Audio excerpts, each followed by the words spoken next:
अगला हमारा प्रजामंडल आंदोलन है झालावाड़। तो झालावाड़ ऐसा प्रजामंडल आंदोलन है जिसकी सबसे बाद में स्थापना होती है। झालावाड़ राजस्थान की सबसे नवीनतम रियासत होती है जिसका निर्माण किसने किया था? अंग्रेजों ने। अंग्रेजों ने राजस्थान में एकमात्र जो रियासत है जिसका क्या किया था?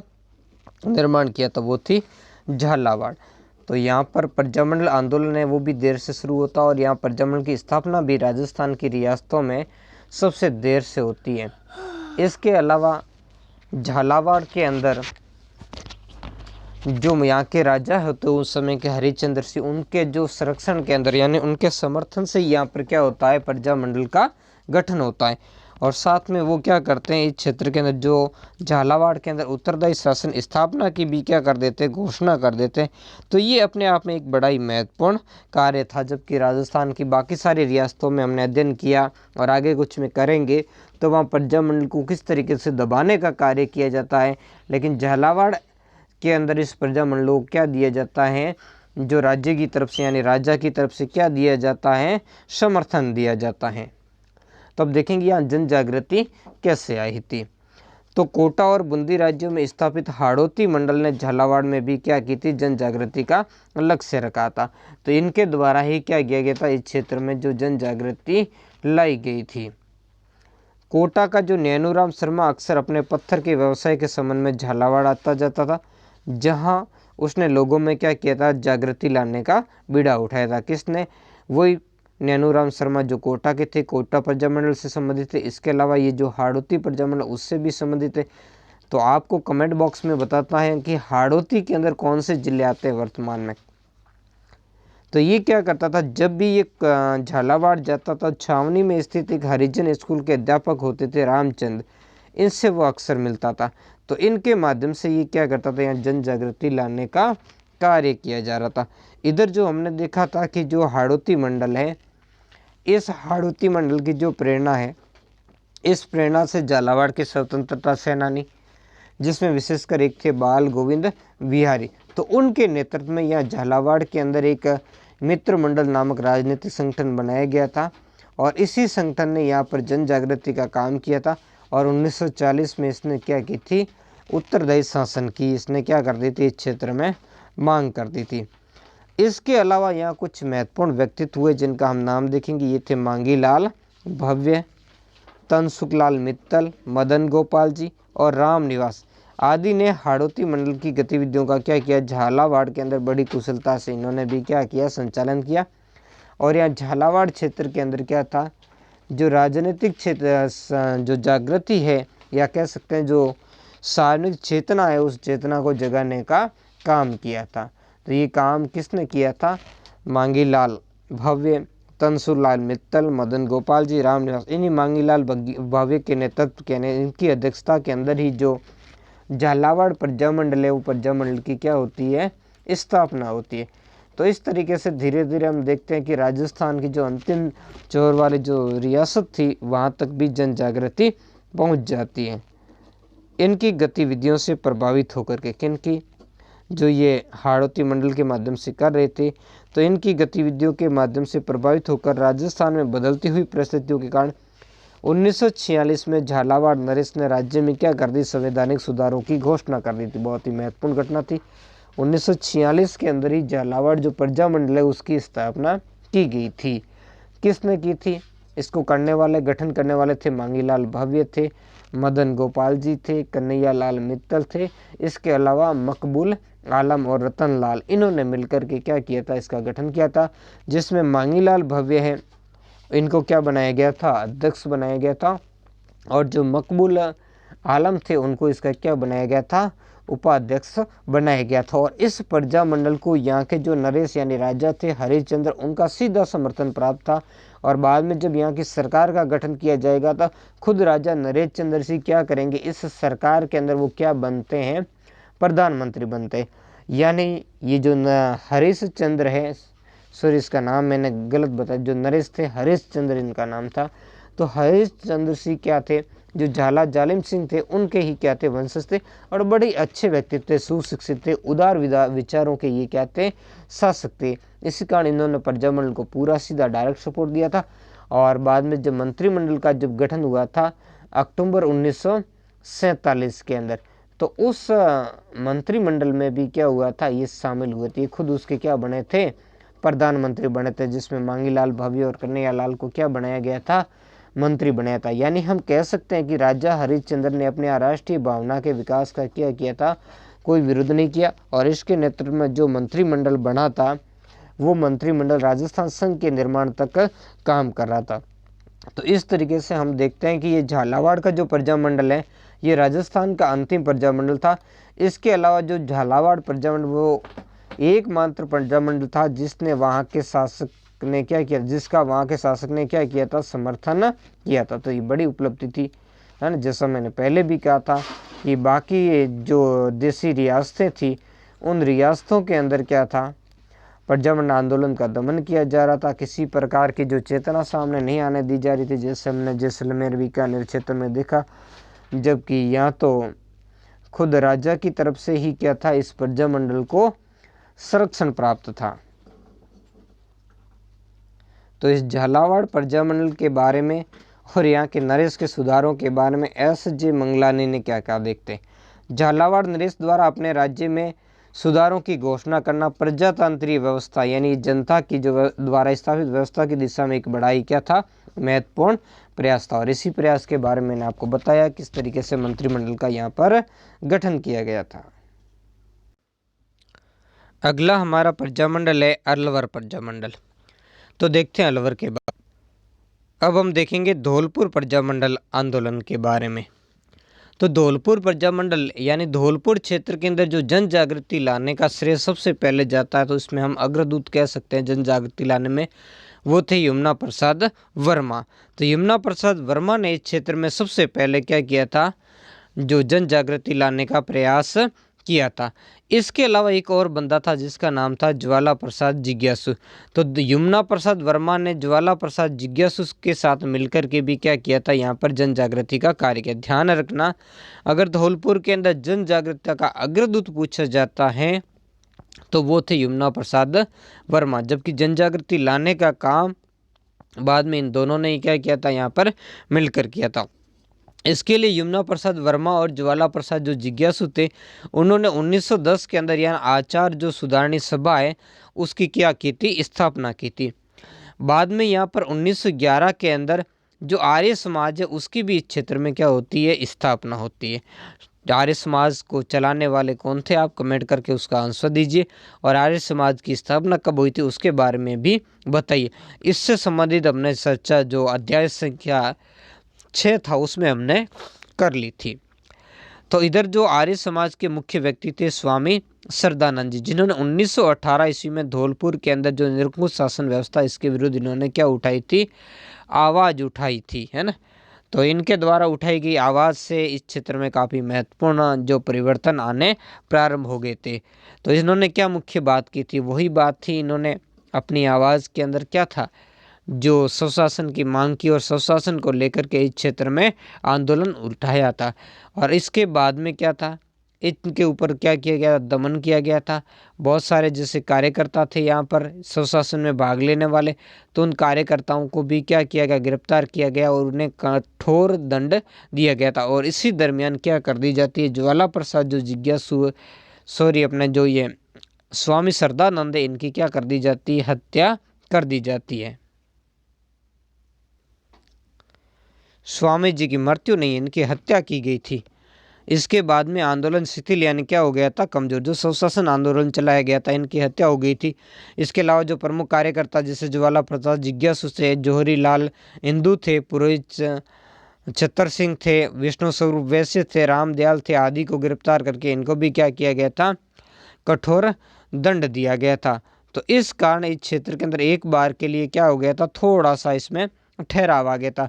लेकिन फिर से इस क्षेत्र में जो राजनीतिक चेतना लाने का कार्य श्री ज्वाला प्रसाद जो जिज्ञासु जी ने जौहरी लाल हिंदू के साथ मिलकर किया था, तब इन्होंने इस क्षेत्र में 1934 में जो नागरिक प्रसारणी सभा है उसकी स्थापना की थी। बहुत ही महत्वपूर्ण है, कई बार कंपटीशन एग्जाम में पूछा भी जा चुका है, नागरिक प्रसारण सभा की स्थापना कब हुई थी, कहाँ हुई थी। इसके अलावा जो ज्वाला प्रसाद जो जिज्ञासु है वो हरिजन उत्थान के भी क्या कर रहे थे, कार्य कर रहे थे। तो इस कारण इस धौलपुर क्षेत्र में बड़ी क्या आई थी, राजनीतिक जागृति आई थी। और इसी राजनीतिक जागृति के कारण यहाँ पर जो प्रजामंडल है उसकी क्या की गई थी, स्थापना हो पाई थी। 1936 ईस्वी में धौलपुर राज्य प्रजामंडल की क्या होती है, स्थापना होती है। इसकी स्थापना कौन करते, कृष्णदत्त पालीवाल। ध्यान रखना, धौलपुर प्रजामंडल की स्थापना करते कृष्णदत्त पालीवाल, यही इसके क्या बनते हैं, अध्यक्ष बनते हैं। और यहाँ प्रजामंडल उत्तरदायी शासन की स्थापना, यानी प्रजामंडल के उद्देश्य क्या थे, उत्तरदायी, यानी वही शब्द में मांग थी, रेस्पॉन्सिबल, है ना, यानी जिम्मेदार शासन की क्या करना, स्थापना, और नागरिक अधिकारों की क्या करना, रक्षा करना। तो नागरिक अधिकारों की मांग को लेकर के ये क्या हो गया था, अधिकार हुआ था। अब इस तरीके से यहाँ के कार्यकर्ता आंदोलन करते रहे और सरकार क्या करती गई, दमन चक्र चलाती गई। यानी सरकार बार बार जब भी ये आंदोलन करते इन कार्यकर्ताओं को गिरफ्तार करके जेल में डाल देती थी। बाद में इसके जो मुख्य कार्यकर्ता थे जोरीलाल इंदू, इसको राज्य से क्या हो गया था, निर्वाचित कर लिया गया था। और जब ये पाबंदी तोड़कर राज्य में घुसे तो इन्हें क्या कर लिया था, गिरफ्तार भी कर लिया था। अब इस आंदोलन के दौरान एक महत्वपूर्ण घटनाक्रम हुआ, उस घटनाक्रम के बारे में हम जानेंगे। अब था क्या, 12 नवंबर 1946 को जो यहाँ तासीमो गांव, ये तासीनो नहीं है, ये तासीमो है, तासीमो गांव के अंदर जब इस प्रजामंडल का क्या हो रहा था, अधिवेशन आयोजित किया गया था। तो इस अधिवेशन के अंदर पुलिस ने क्या की थी, गोलीबारी की थी। क्या की थी, गोलीबारी की थी। कहा जाता है कि प्रजामंडल वाले तो आंदोलन करके चले गए थे और ये तसीमो गांव क्या था, धौलपुर के अंदर प्रजामंडल का गढ़ था। तो इस गांव में जब ये आंदोलन आयोजित किया गया था, इसी कारण बाद में एक तारीख है 11 अप्रैल 1947 को जो धौलपुर के उस समय के महाराजा थे उदयभान सिंह, जो अपने जो पूर्व सीएम वसुंधरा जी है उनके क्या थे, ससुर जी थे, उन्होंने यहाँ पर क्या भेजा, पुलिस को भेजा। और पुलिस को भेज करके यहाँ क्या करवा दी थी, गोलीबारी करवा दी थी। अब हुआ क्या था, पूरी घटना मैं आपको बता रहा हूँ। 11 अप्रैल 1947 को तासीमो गांव में एक क्या हो रही थी, नीम के पेड़ के नीचे एक सार्वजनिक सभा हो रही थी, ठीक है ना। अब इस सभा के अंदर नीम का जो पेड़ था उस पेड़ पर क्या फहराया गया था, तिरंगा झंडा फहराया गया था। तो तिरंगे झंडे को यहाँ बस राजनीतिक जागृति का केंद्र, और रियासती इलाकों में जैसे हमने बीकानेर वाले पार्ट में भी देखा था, तो ये भी तिरंगे झंडे से बड़ा चिढ़ते थे। तो पुलिस ने यहाँ पहुँचकर जब तिरंगा झंडा उतारने की कोशिश की, यानी पुलिस जब नीम की तरफ बढ़ी तो एक जो कार्यकर्ता था इस प्रजामंडल का, छतर सिंह परमार, वो पुलिस के सामने खड़ा हो गया। तो पुलिस ने उसकी गोली मारकर क्या कर दी, हत्या कर दी। इसके बाद एक दूसरा कार्यकर्ता था ठाकुर पंचम सिंह कुशवाहा, उसने भी विरोध किया तो उसे भी गोली मार दी। यानी दो ये इस कांड के अंदर क्या हुए थे, शहीद हुए थे। नाम ध्यान रखना, छतर सिंह परमार और पंचम सिंह कुशवाहा, वो इस समय क्या हुए थे, शहीद हो गए थे।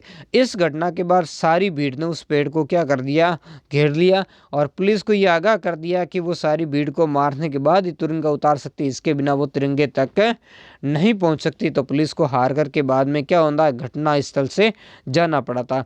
तो इस तरीके से इन जो दो जो वीरों की याद में, यानी इनकी शहादत की याद के अंदर प्रतिवर्ष 11 अप्रैल को इस तसीमो गांव के अंदर आज भी क्या लगता है, मेला लगता है। तो इस तरीके से सरकार का यह दमन चक्र क्या होता, दिनों दिन बड़ा ही क्या था, उग्र होता जा रहा था।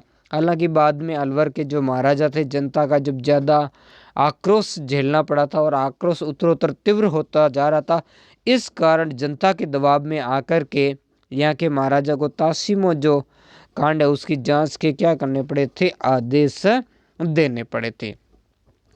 अब फिर होता क्या है, बाद में ये इनकी गतिविधियां चल रही होती है, इधर प्रजामंडल के आंदोलन स्थापित किए जा रहे होते। बीच में जो राम मनोहर लोहिया जी थे उनके नेतृत्व में भी 1947 के अंदर जो प्रजामंडल का जो अधिवेशन है वो आयोजित किया जाता। लेकिन बाद में ज़्यादा दबाव के बाद 18 मार्च 1948 को उत्तरदायी शासन स्थापित करना यहाँ के जो महाराजा ने क्या कर लिया था, स्वीकार कर लिया। जो महाराजा उदयभान सिंह थे उन्होंने इस क्षेत्र में क्या किया था कि हम उत्तरदायी जो शासन है वो स्थापित कर लेंगे। लेकिन शीघ्र ही क्या था, जो मत्स्य संघ जो बना था उस मत्स्य संघ के अंदर धौलपुर का क्या हो गया था, विलय हो गया था। आप जानते हो कि 18 मार्च को, है ना, कहीं 17 मार्च भी लिखा आ रहा, तो 18 या 17 मार्च 1948 को मत्स्य संघ का गठन हुआ था। इसमें धौलपुर का क्या हो गया, विलय हो गया था।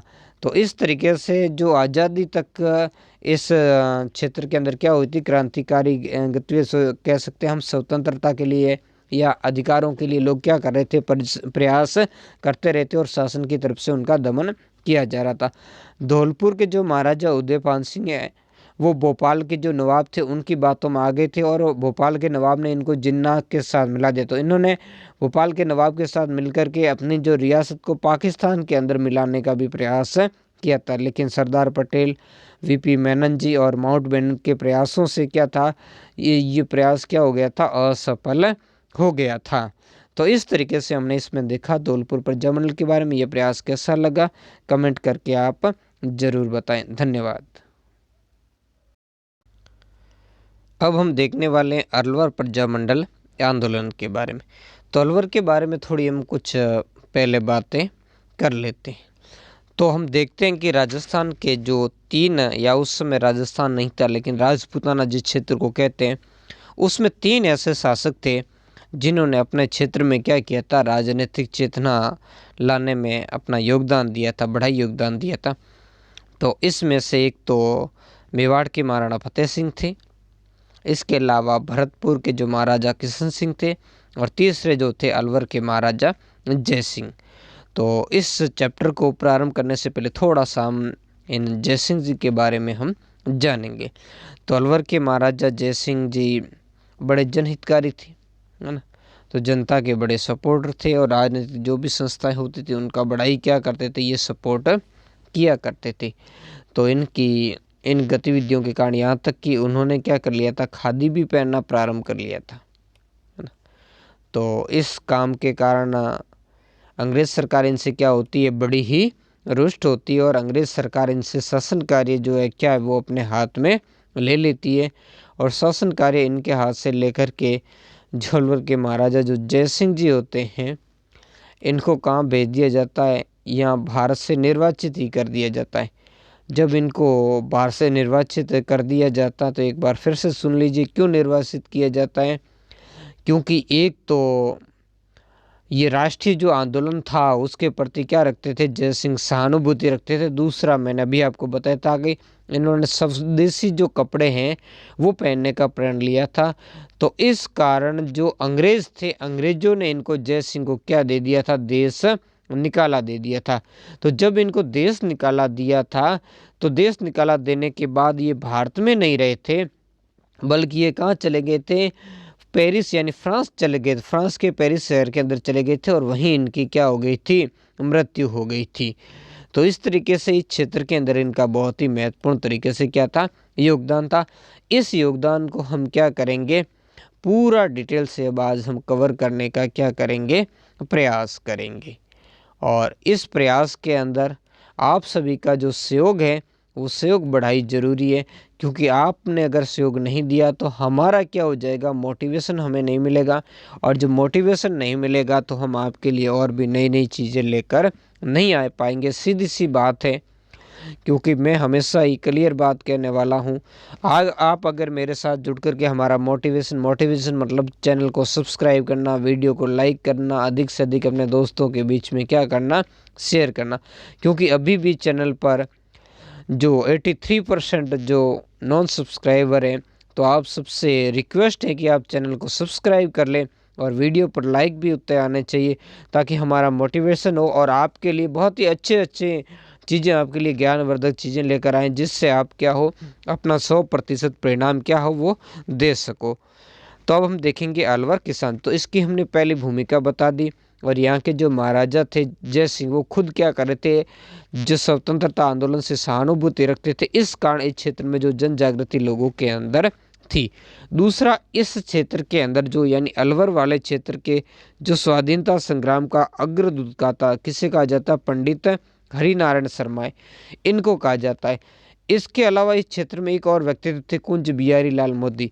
तो उन्होंने भी पंडित जो हरिनारायण शर्मा इनके साथ मिलकर के यहाँ अलवर वाले क्षेत्र में रचनात्मक कार्य कर रहे थे, और इन दोनों ने अपने रचनात्मक कार्यों द्वारा या जनता में जागृति उत्पन्न करने का क्या किया था, प्रयास किया था। पंडित जो हरिनारायण शर्मा ने, अब देखो पंडित होते हुए भी इन्होंने क्या किया, अस्पृश्यता निवारण संघ का गठन किया, वाल्मीकि संघ है, आदिवासी संघ आदि की स्थापना की। और इनके माध्यम से इन्होंने क्या किया, इन संगठन की स्थापना के माध्यम से इन्होंने अनुसूचित जाति है, अनुसूचित जनजाति आदि की दशा का सुधारने का क्या किया था, इन्होंने प्रयास किया था। इसके अलावा जो किसान आंदोलन वाला आपने पार्ट देखा नहीं है तो उसको जरूर देख ले।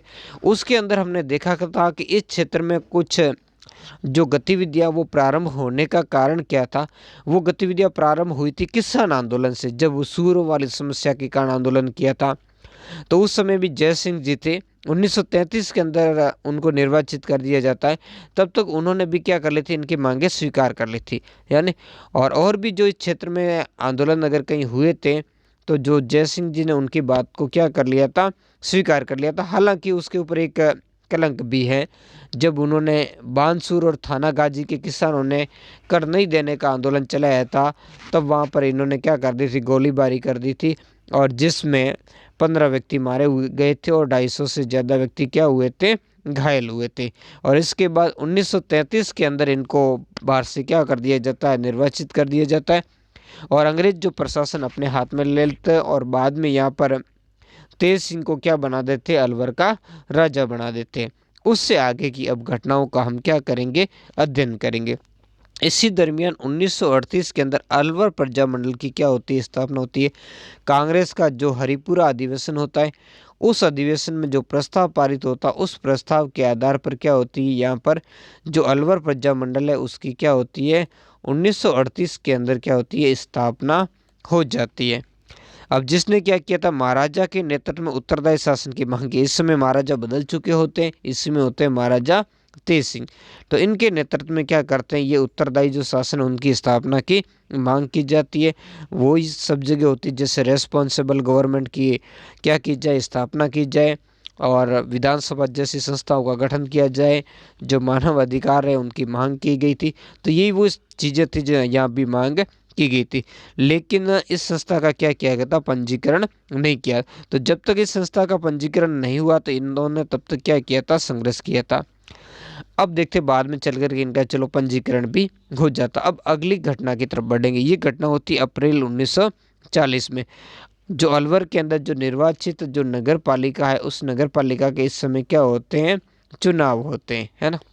इस नगर पालिका चुनाव होते ही 18 सदस्य नगर पालिका का क्या किया जाता है, गठन किया जाता है, जिसमें से अधिकतर सदस्य क्या करते हैं, इस प्रजा मंडल के समर्थक होते हैं।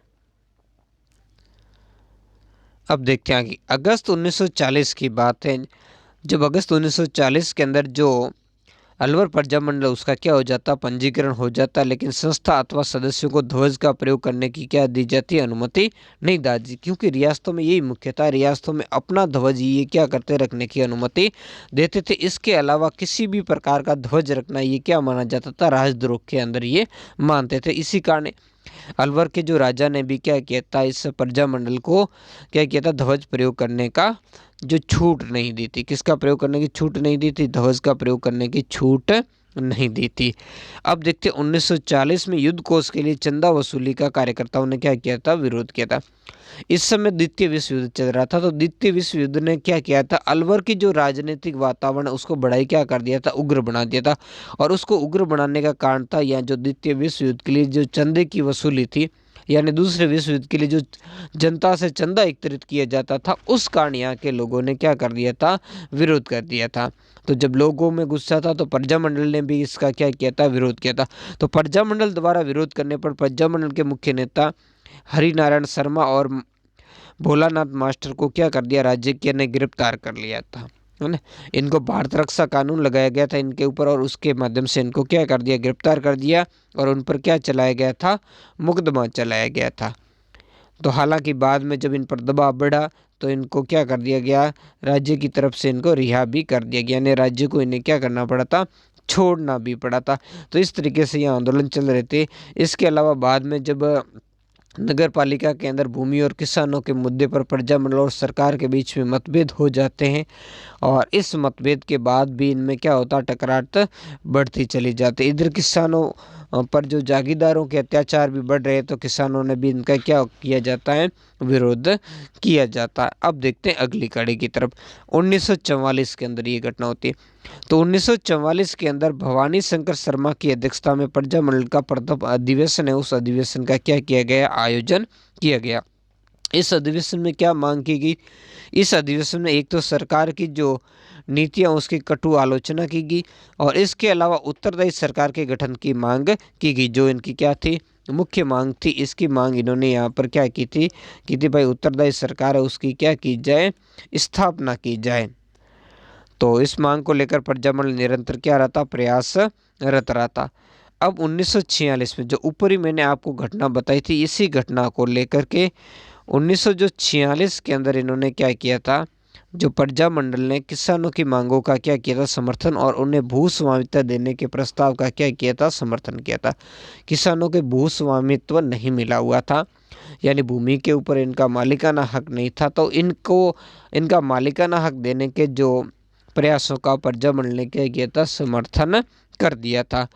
अब ज़्यादा जब महाराजा के ऊपर दबाव पड़ रहा था, तो इसी कारण महाराजा ने 30 अक्टूबर 1946 को क्या कर दिया, अलवर के जो महाराजा तेज सिंह ने संवैधानिक सुधारतों के लिए क्या की थी, एक समिति की क्या कर दी थी, नियुक्ति कर दी। हालांकि आंदोलनकारियों ने इस समिति का क्या किया, बहिष्कार किया था, क्योंकि वो चाहते थे कि पहले उत्तरदायी शासन की स्थापना हो और मंत्रिमंडल ऐसा बनाया जाए जिसमें जनता के प्रतिनिधि क्या हो, लिए जाए।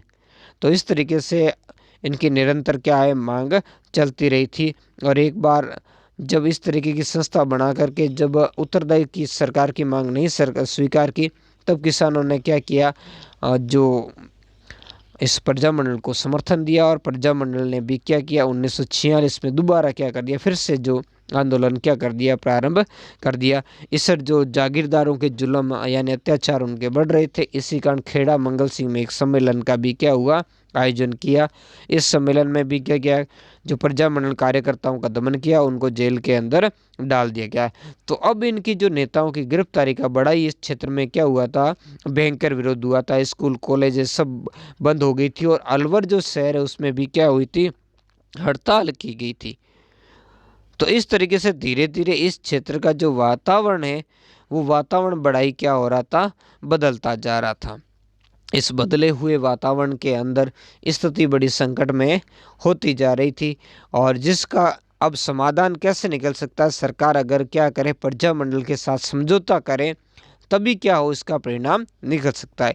इधर भारत की परिस्थितियां बदल रही थी, भारत आज़ाद हो चुका था, और दिल्ली के अंदर जो पंडित जवाहरलाल नेहरू है उसके नेतृत्व में क्या हुई थी, अंतरिम सरकार की क्या हो चुकी थी, स्थापना हो चुकी। तो उसके बाद ही निकल सका। तब सरकार ने क्या किया, प्रजामंडल के साथ समझौता किया, और सारे आंदोलनकारियों को क्या कर दिया था, रिहा कर दिया था, छोड़ दिया था। और इसके बाद में 17 दिसंबर 1947 ईस्वी को सरकार ने क्या किया था, इस दिन सरकार ने जो उत्तरदायी शासन की स्थापना की मांग है, उस मांग को क्या कर दिया था, स्वीकार कर लिया। महाराजा ने कहा था कि 2 साल के भीतर भीतर उत्तरदायी शासन स्थापित कर दिया जाएगा। लेकिन बाद में 1 फरवरी 1948 को भारत सरकार ने अलवर राज्य का प्रशासन अपने हाथ में ले लिया। ऐसा क्यों हुआ था, क्योंकि अलवर के महाराजा जो तेज सिंह थे और वहाँ के जो दीवान थे NB खरे, उनका नाम महात्मा गांधी जी की हत्या के अंदर आ गया था। 30 जनवरी 1948 को महात्मा गांधी जी की हत्या कर दी गई थी। तो उसमें उनका नाम आने के कारण अलवर का प्रशासन भारत सरकार ने क्या कर दिया था, अपने हाथ में ले लिया था। और बाद में मार्च 1948 में, यानी 18 मार्च 1948 को मत्स्य संघ का गठन हो जाता है, और इसमें अलवर का क्या हो जाता है, विलय हो जाता है। अलवर को राजधानी भी बनाया जाता है, और इसी के साथ जो राजस्थान का जो एकीकरण है, उस एकीकरण की प्रक्रिया क्या हो जाती है, प्रारंभ हो जाती है। तो जैसे राजस्थान के एकीकरण की जो प्रक्रिया प्रारंभ होती है, तो यहाँ भी फिर जो राजनीतिक गतिविधियाँ अब क्या हो जाती है, समाप्त हो जाती हैं। तो इस तरीके से हमने इसके अंदर अलवर के अंदर जो भी आंदोलन चला, उस आंदोलन की प्रमुख घटनाओं के बारे में हमने क्या किया था, बिल्कुल ही अच्छा अध्ययन किया था। अगर आप ये पूछें कि भारत सरकार ने जब शासन हाथ में ले लिया था, यहाँ का प्रशासक किससे नियुक्त किया था, तो एक व्यक्ति है, उसका नाम आप ध्यान रख लेना, उसका नाम है KB लाल को। तो किसको प्रशासक नियुक्त किया था? KB लाल को यहाँ पर प्रशासक नियुक्त कर दिया था। अगला हमारा किसान आंदोलन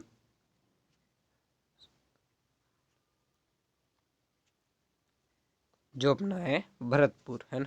अगला जो प्रजामंडल आंदोलन देखेंगे वो अपना है भरतपुर प्रजामंडल आंदोलन। तो देखो भरतपुर प्रजामंडल आंदोलन भी अपने आप में क्या है, बड़ा ही खास है।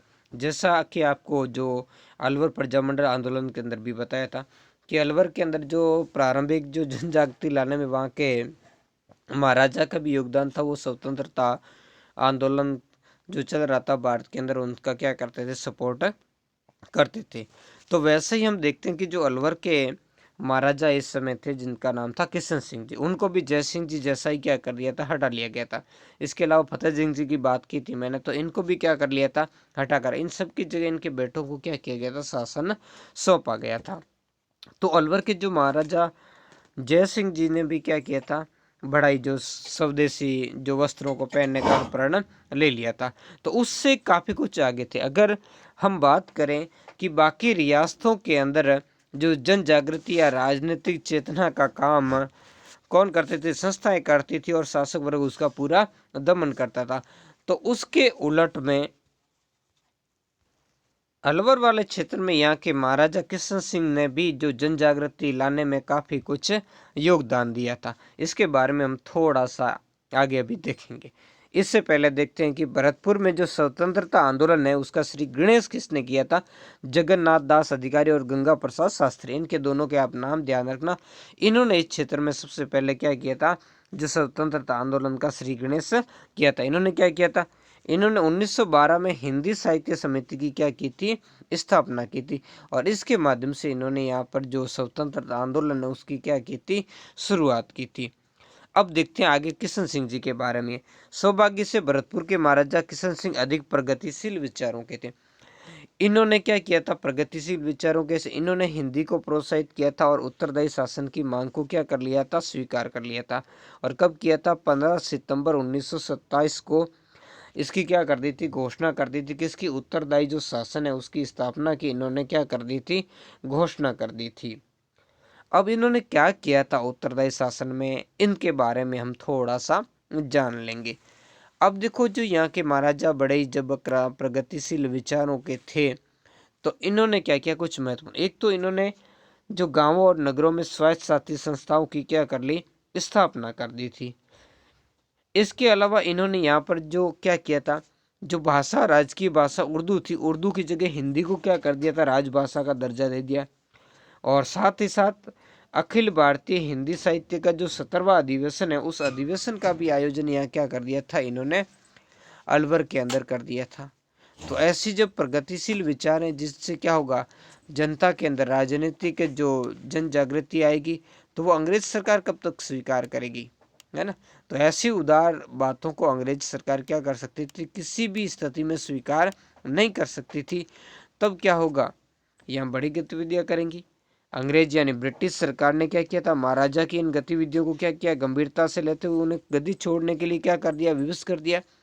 क्योंकि जो यह अखिल भारतीय जो हिंदी साहित्य का 17वां सम्मेलन हुआ था जिसमें कवि रविंद्रनाथ टैगोर, महामना, मदन मोहन मालवीय और सेठ थे जमनालाल बजाज जैसे लोग संपर्क में आए। तो इससे जो यहाँ के भरतपुर के स्थानीय नेता थे उनका राष्ट्रीय स्तर के नेताओं के साथ में क्या हुआ, संपर्क हुआ। और उनसे इनमें क्या हुई, बड़ी जन जागृति आई, बड़ा हौसला आया, इनको प्रेरणा मिली। तो ये सारी बातें क्या थे, अंग्रेज कभी भी स्वीकार नहीं कर सकते थे। तो ऐसी स्थिति के अंदर क्या किया था, अंग्रेजों ने इन महाराजा की इन गतिविधियों को बड़ी गंभीरता से ला और इनको कहा, महाराज जी आप गद्दी को क्या कर दो, छोड़ दो। और इनकी जगह एक अलग वयस्क इनका लड़का था जिसका नाम क्या था, बरजेंद्र सिंह, उनको गद्दी पर बिठाया गया था। और शासन के सारे हाथ अंग्रेजों ने अपने हाथ में ले लिया, शासन प्रशासन सारा अंग्रेजों ने अपने हाथ में ले लिया था। यानी प्रशासन के लिए अंग्रेजों ने एक अधिकारी की नियुक्ति की। उस अधिकारी का नाम क्या था, डंकन मैकेंजी। यानी डंकन मैकेंजी को जो अंग्रेज अधिकारी था डंकन मैकेंजी, उसको यहाँ का क्या बनाया गया था, दीवान बनाया गया था। और दीवान बना करके सारे अधिकार जो है इस डंकन मैकेंजी के हाथ में लगा दिए। अब डंकन मैकेंजी ने अधिकार बनते ही क्या कर दिया था, सबसे ज़्यादा यहाँ जन जागृति लाने वाला या स्वतंत्र आंदोलन की शुरुआत करने वाला कौन था? जगन्नाथ दास अधिकार। तो सबसे पहले इस डंकन मैकेंजी ने इसको क्या कर दिया, निष्कासित, भाई तू क्या है, भरतपुर के अंदर अब नहीं दिखना चाहिए। इसके अलावा इसने क्या किया, अब भरतपुर के अंदर किसी प्रकार की सार्वजनिक सभाएं नहीं की जाएगी, किसी भी प्रकार का साहित्य प्रकाशन यहाँ पर नहीं किया जाएगा। अगर थोड़ा बहुत भी साहित्य यहाँ पर मिल जाता तो क्या कर दिया जाता, उसको 5,000 रुपये का क्या करना बनना पड़ता था, जुर्माना पड़ता था। और जुलूसों पर, प्रदर्शनों पर, भाषणों पर इसने क्या कर लिया, सब पर इसने बैन लगा दिया। और साथ में जगन्नाथ दास अधिकारी को यहाँ से निर्वाचित कर दिया। और जो इसके नेता थे जैसे ठाकुर देशराज है, गोपीलाल यादव है, और भी बहुत सारे कार्यकर्ता थे, उनको क्या कर लिया था, गिरफ्तार कर लिया था। तो इस तरीके से बड़ी क्रूरतापूर्ण तरीके से यहाँ पर कार्रवाई की गई थी। अब इधर कांग्रेस का हरिपुरा अधिवेशन जो 1938 के अंदर होता, बहुत महत्वपूर्ण था। इसके बारे में आपने बार बार पीछे भी जो प्रजामंडल देखे थे उसमें भी चर्चा की थी, जो गुजरात के अंदर पड़ता। और यहाँ पर सुभाष चंद्र जो बोस थे उनकी अध्यक्षता के अंदर क्या हुआ था, कांग्रेस का सम्मेलन हुआ था। और इस सम्मेलन के अंदर कांग्रेस ने जो रियासतों के अंदर जो आंदोलन चल रहे थे उनको अपना सपोर्ट प्रदान किया था। तो इसके सपोर्ट से क्या हुआ था, भरतपुर राज्य में भी जन जागृति का बड़ा ही ठोस प्रयास इस जो हरिपुरा कांग्रेस के बाद में किया था, जिसकी पहल किसने की थी, किशनलाल जोशी ने की थी। अब यहाँ ऐसी प्रतिक्रियावादी गतिविधियां चल रही, इसी कारण यहाँ जो इस भरतपुर प्रजामंडल की स्थापना नहीं की। तब भरतपुर के नेताओं ने भरतपुर प्रजामंडल की स्थापना कहाँ की थी, रेवाड़ी के अंदर, दिसंबर 1938 में। कहीं मार्च भी मिलता, तो अब दोनों डेट को ध्यान रखना। 1938 के अंदर जो यहाँ जुगल किशोर चतुर्वेदी थी जी होते हैं, उनके घर पर क्या की थी, इस प्रजामंडल की क्या की जाती है, स्थापना की जाती। कब होती है, 1938 के अंदर जो भरतपुर प्रजामंडल है उनकी क्या की जाती है, स्थापना कर दी जाती है।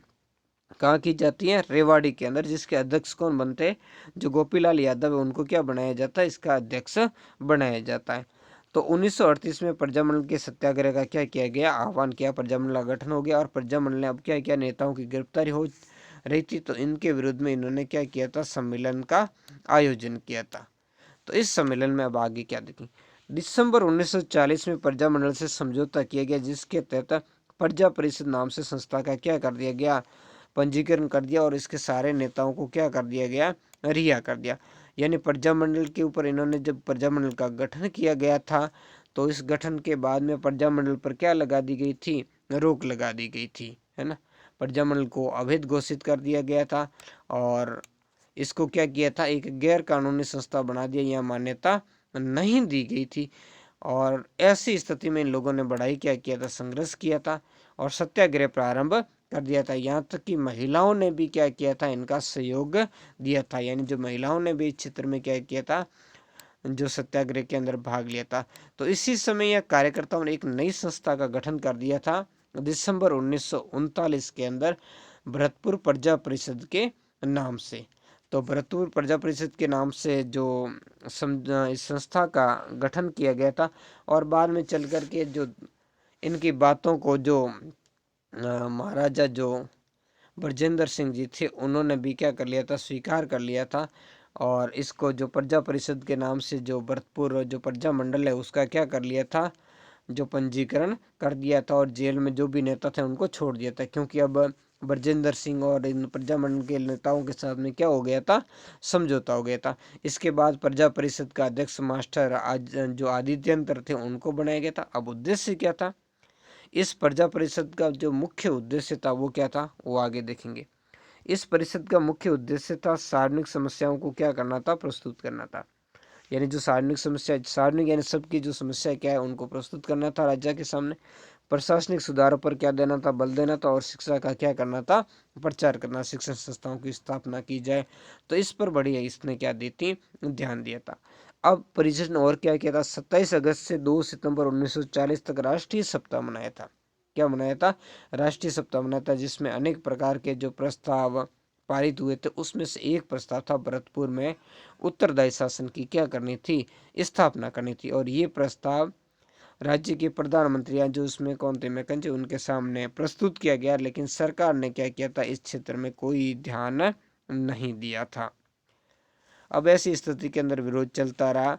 बाद में 1940 के अंदर ही दिसंबर के अंदर भरतपुर प्रजा परिषद इसका प्रथम अधिवेशन आयोजित किया जाता है, जिसकी अध्यक्षता अपने करने के लिए आते हैं जय नारायण व्यास जी आते हैं। और इसमें भी क्या किया जाता है, उत्तरदायी जो शासन है उसकी स्थापना पर क्या दिया जाता है, बल दिया जाता। तो इस तरीके से जो प्रजा परिषद के सदस्य हैं वो निरंतर क्या करते हैं, अपना संघर्ष जारी रखते हैं। इधर जो भरतपुर प्रजा परिषद ने भारत छोड़ो आंदोलन में भी सक्रिय रूप से भाग लिया था। 1942 के अंदर जो भारत छोड़ो आंदोलन चलाया गया था, उस आंदोलन में भी परिषद ने क्या किया था, बड़ा ही बढ़ चढ़ करके क्या किया था, भाग लिया था। और इसके लिए भरतपुर के अंदर क्या की गई थी, हड़ताल रखी गई थी। तो सरकार ने इसके विरुद्ध क्या करके बड़ा दमन चक्र चलाया था और बहुत सारे नेताओं और कार्यकर्ताओं को क्या कर दिया था, बंदी बना लिया, जिसमें महत्वपूर्ण जैसे मास्टर आदि नेत्र थे, जुगल किशोर चतुर्वेदी थे, पंडित रेवती शरण से, ऐसे लोगों को क्या कर लिया था, गिरफ्तार कर लिया था। और इधर महिलाओं ने भी इस समय क्या किया था, सत्याग्रह चलाया था। जो श्रीमती सरस्वती बोरा है उनके नेतृत्व में इस क्षेत्र में क्या किया था, सत्याग्रह चलाया जा रहा था। हालांकि बाद में परिषद ने जो बाढ़ और मलेरिया का प्रकोप ज्यादा हो गया था, इस कारण जो प्रजा परिषद है इसने क्या कर लिया था, अपना जो ये प्रोटेक्ट है इसको क्या कर लिया था, वापस ले लिया था। अब देखते हैं कि तो इतना ज़्यादा जब विरोध हो रहा था, तो ऐसी स्थिति के अंदर इसके अलावा जब महाराजा ने ऐसे रिक्वेस्ट भी की थी कि भाई आप बाढ़ है, मलेरिया बढ़ रहा है, तो इस समय आप आंदोलन नहीं चलाए,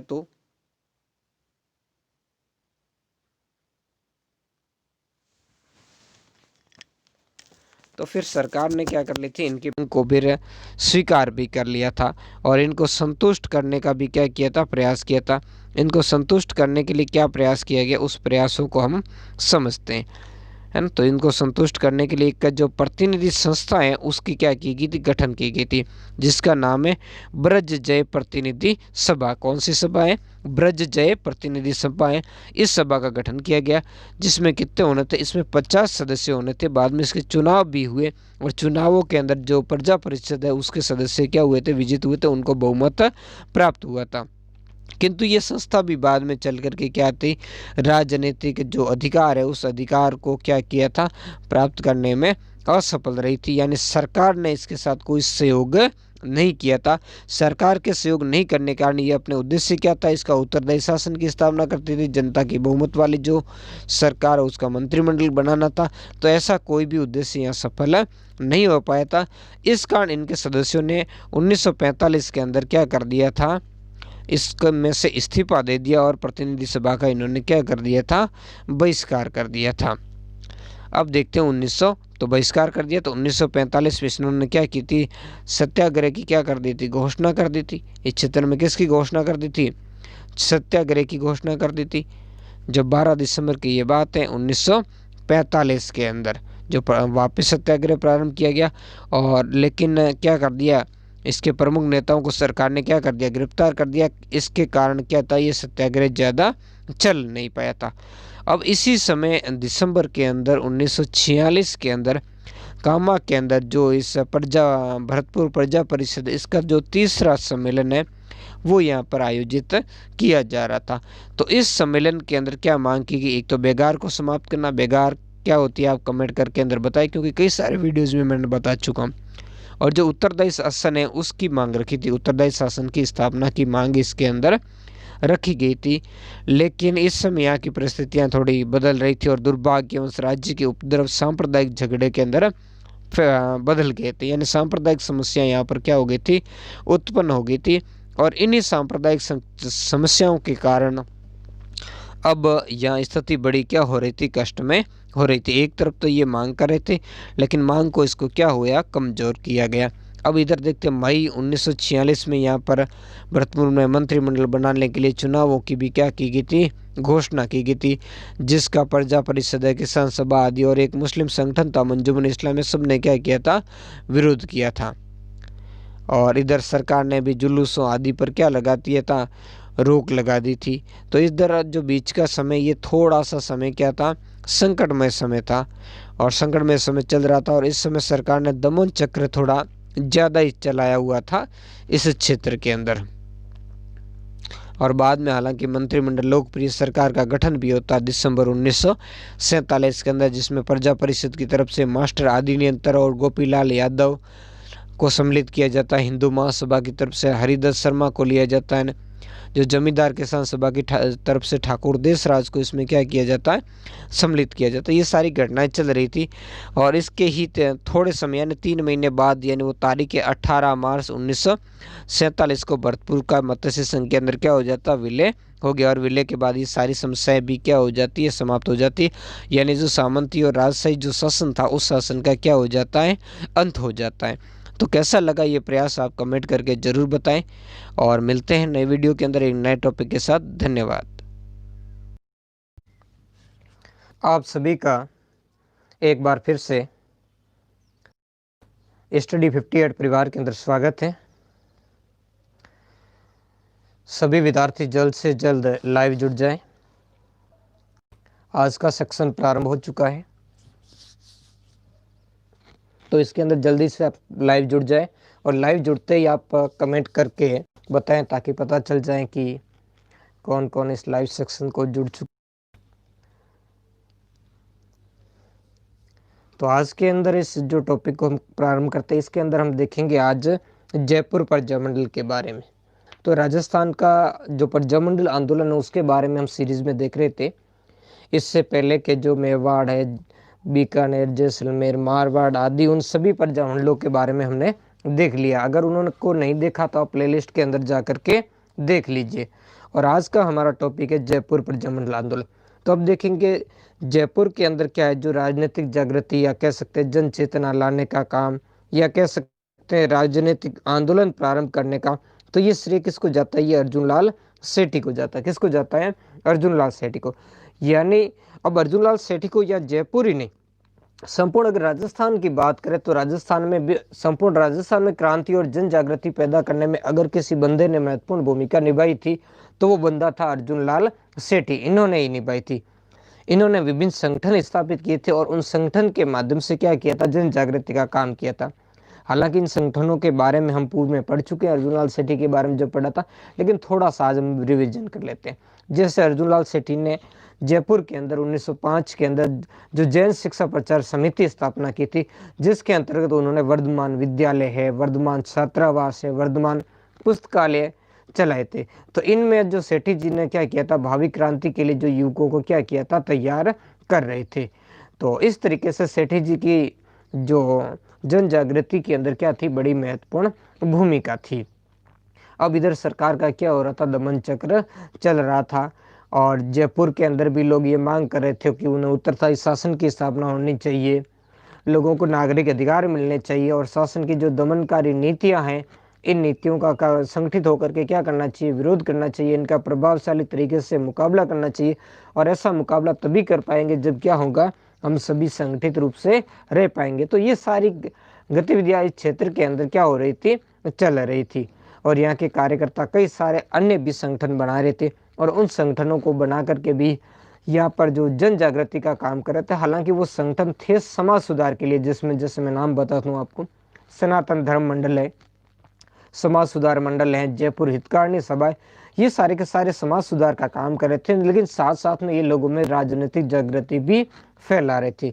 इसके अलावा यहाँ कुछ जन जागृति के अंदर अगर हम बात करें तो यहाँ पर जो अंग्रेजी जो यहाँ की हुकूमत यानी रेजेंसी की जो स्थापना कर दी थी और प्रशासन पर इस रेजेंसी का जो नियंत्रण था।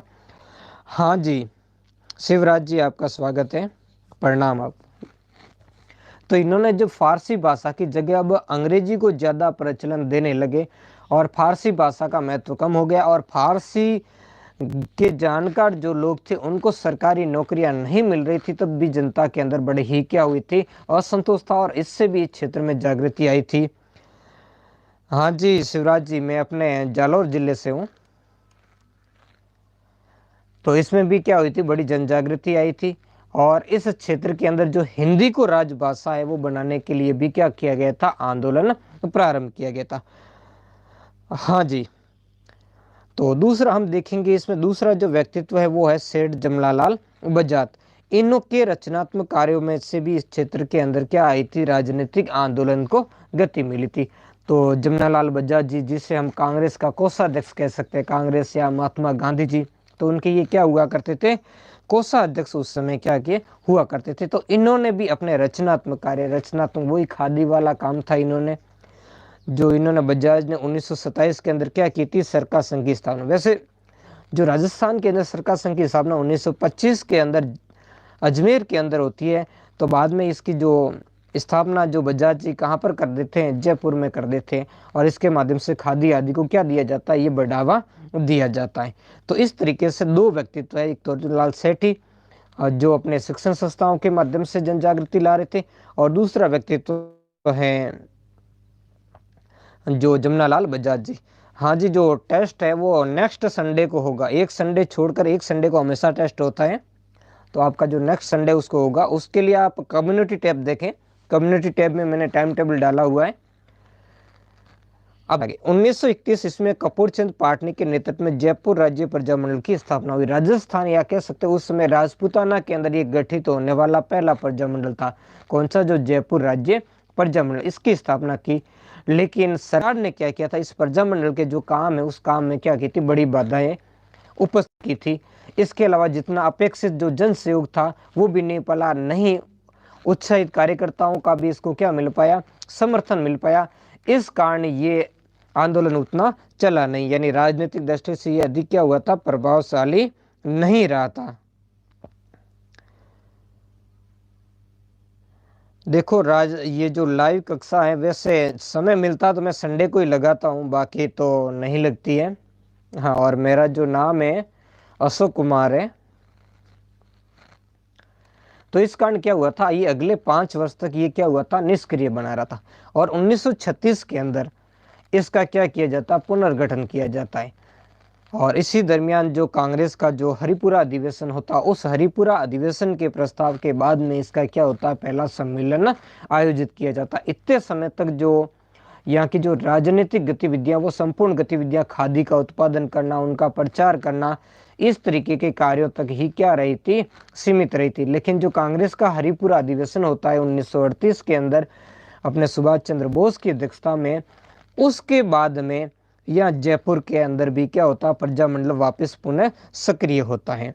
तो यहाँ जमनालाल बजाज की प्रेरणा और हीरा लाल शास्त्री के सक्रिय सहयोग से जो जयपुर राज्य प्रजा मंडल का क्या होता है, पुनर्गठन होता है। और इसका जो पहला अधिवेशन है वो 8 व 9 मई 1933 को जमनालाल बजाज जी उनकी अध्यक्षता के अंदर क्या होता है, यहाँ पर संपन्न होता है। तो इस तरीके से काफी एक लंबे समय हो जाता है, जब लंबे समय के बाद में ही जाकर के प्रजा मंडल एक व्यवस्थित रूप से सुसंगठित होता है और इसका प्रथम अधिवेशन आयोजित किया जाता। तो ध्यान रखना, जो 1931 में प्रजा मंडल आंदोलन बना था, प्रजा मंडल का गठन हुआ था, उसके अध्यक्ष से कपूर चंद पाटनी, और जबकि पुनर्गठित जो प्रजा मंडल बना था उसके अध्यक्ष बने थे जमनालाल बजाज जी, जिसका प्रथम अधिवेशन जयपुर के अंदर 8 से 9 मई 1938 को क्या किया गया था, आयोजित किया गया था। ये बड़ा महत्वपूर्ण अधिवेशन था।